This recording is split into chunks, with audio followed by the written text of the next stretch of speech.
মুখ্যমন্ত্ৰী মহোদয় দিনৰ 1:30 বজাত আহি আমাৰ সৰুপথাৰ সমষ্টিৰ চাংকুল পঞ্চায়তৰ এই তামুলীগাঁও খেলপথাৰত উপস্থিত হ'ব আৰু মূলতঃ জিলাখনৰ এখনেই সভা হ'ব। অধিকাংশ লোক সৰুপথাৰে থাকিব যদিও গোলাঘাট সমষ্টিৰ কিছু লোক ইয়ালৈ আহিব। পঞ্চায়ত নিৰ্বাচন উপলক্ষে মুখ্যমন্ত্ৰী মহোদয়ৰ ভ্ৰমণৰ বাবে এই অঞ্চলৰ ৰাইজ অধিক উৎসাহিত হৈ আছে, কাৰণ সৰুপথাৰবাসীয়ে সদায় মুখ্যমন্ত্ৰীৰ পৰা এটা বিশেষ মৰম লাভ কৰি আহিছে। গতিকে মুখ্যমন্ত্ৰী অহাৰ লগে লগে সকলো সদায় উৎসাহত পাৰ ভাঙি যায়।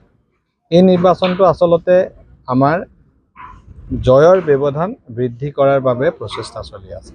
বিজয় ইতিমধ্যে আমাৰ প্ৰায় হৈছেই। 21খন পঞ্চায়তৰ 8খন পঞ্চায়তত আমি বিনা প্ৰতিদ্বন্দ্বিতাৰে জয়লাভ কৰিলোঁ। এখন পঞ্চায়তত 10,000 ভোটাৰ বুলি ধৰিলে 8খন পঞ্চায়তত 80,000 ভোটাৰৰ মাজত তেওঁলোকে প্ৰতিদ্বন্দ্বিতা কৰিবলৈ এজনো প্ৰাৰ্থী বিচাৰি নাপালে। বেলেগত শুনিছোঁ যে কংগ্ৰেছে টিকেট বিক্ৰী কৰিছে, কিন্তু সৰুপথাৰ পাৰ্থক্য এইটোৱেই যে ইয়াত কংগ্ৰেছ দলৰ পুৰণি সদস্যসকলক বা কাৰোবাক পইচা দিম বুলি ক'লেও তেওঁলোকে ইলেকশ্যন নেখেলে। ওলোটা ছবিটো ইয়াত প্ৰকাশ পাইছে। গতিকে ইয়াত আমাৰ বিজয় খুব সুন্দৰ হ'ব।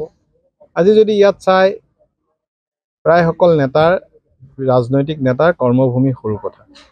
অখিল গগৈ ডাঙৰীয়াই ইয়াতে এসময়ত টেঙানীত তেওঁৰ সামাজিক ৰাজনৈতিক জীৱন আৰম্ভ কৰিছিলে।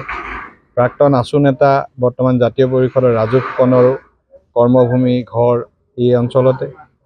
ভাস্কুদি শইকীয়া ৰাইজৰ দলৰ দায়িত্বত আছে, ভাল দায়িত্বত কাৰ্যকৰী সভাপতি। তেওঁ সৰুপথাৰ সমষ্টি। কংগ্ৰেছৰ অন্যান্য এতিয়া অল ইণ্ডিয়া কংগ্ৰেছ কমিটিৰ সম্পাদিকা ৰজলিনা তিৰ্কী সৰুপথাৰে।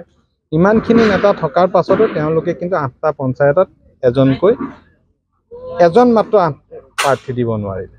আনকি ভাস্কুদি শইকীয়া ডাঙৰীয়া তেখেত ৰাইজৰ দলৰ কাৰ্যকৰী সভাপতি, তেখেতৰ ৱাৰ্ডটোত আমাৰ সমৰ্থিত প্ৰাৰ্থী বিনা প্ৰতিদ্বন্দ্বিতাই নিৰ্বাচিত হৈছে।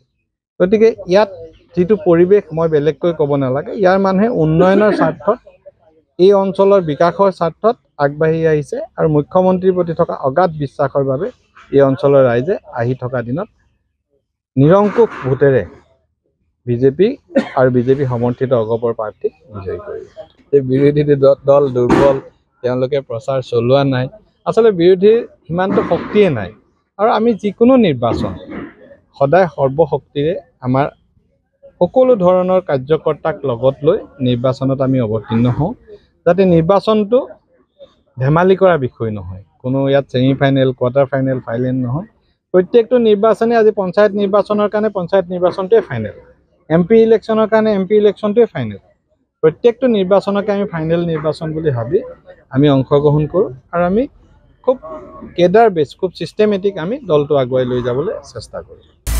আপুনি বিচৰা বাতৰি পাব কেৱল নিউজ 18 এপত।